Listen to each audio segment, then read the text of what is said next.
হঠাৎ করে আমার দাঁতে কি এমন হয়ে গেল যার জন্য আমাকে ডেন্টাল ক্লিনিকে যেতে হলো। আমার কি দাঁত আর কোনোদিনই ভালো হবে না? আমি কি আর কথা বলতে পারবো না? তো সবার আগে আমি আমার ইন্ট্রোটা দিয়ে এলি। Hello guys, welcome to my second blog को। तो सबसे पहले मैं कर लेता हूँ मेरा KTM का ओपन।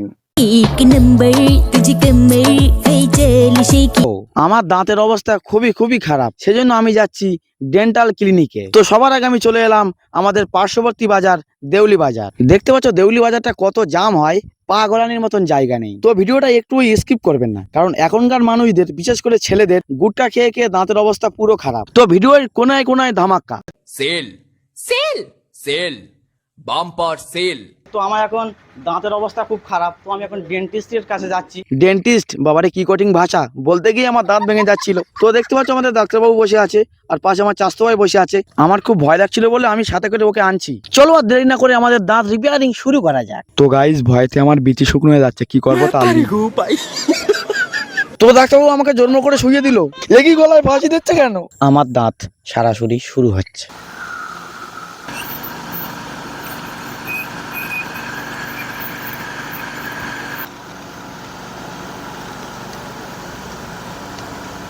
তো যতক্ষণ আমার দাঁত রিপেয়ারিং হয় ততক্ষণ তোমাদের সাথে কিছু গল্প করি। তো গাই যাদের দাঁতের সমস্যা আছে তারা সময় থাকতে এখনো দাঁতের ট্রিটমেন্টটা করে নিন, কারণ দাঁত হলো মানুষের মুক্ত হাসি। তো আমি যেটা করছি সেটা হলো দাঁতের স্কেলিং, অর্থাৎ ময়লা পরিষ্কার। তো আপনারা যারা দাঁতের জন্য কারোর সামনে কথা বলতে পারেন না, কারোর সামনে হাসতে পারেন না, এবং যারা দাঁতের স্কেলিং করাতে ইচ্ছুক, তারা অবশ্যই চলে আসবে এই ডক্টরের দোকানে। এখানে খুব যত্ন সহকারে ট্রিটমেন্ট দেওয়া হয়। ডক্টরের নাম হচ্ছে ডক্টর শামীম আক্তার মোল্লা।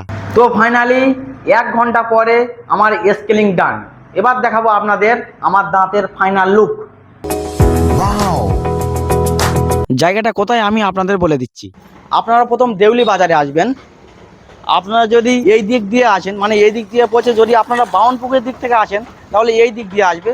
আর যদি বলেন যে আপনারা বাবুহাট বা দেউলি দিক থেকে আসবেন, তাই এই যে সামনে দেউলি বাজার, এই যে বাঁ দিক দিয়ে বাবুহাট থেকে দেউলি আসবেন, দেউলি আছে এইভাবে সোজা চলে আসবেন। দেখতে পাচ্ছেন এই এখানে বোর্ড মারা আছে, তো এই বোর্ডের থেকে আপনারা সোজা গলি দিয়ে চলে যাবেন, শেষ মাথায় দোকান আছে। তো আমার ভিডিও দেখে আসার কথা বললে অবশ্যই ডাক্তারবাবু আপনাদের থেকে কম নেবে। তো কোনো সমস্যা নেই, আসবেন। এখানে দাঁতের সমস্ত চিকিৎসা বা সমস্ত কাজ করা হয়। আমার ভিডিও দেখে আসলে অবশ্যই কম দেবে। সবাই ভালো থাকবেন, ভিডিওটা এই পর্যন্ত শেষ। তো সবাই ভালো থাকবেন, এই ব্লগটা এই পর্যন্তই শেষ। জয় হিন্দ, জয় ভারত।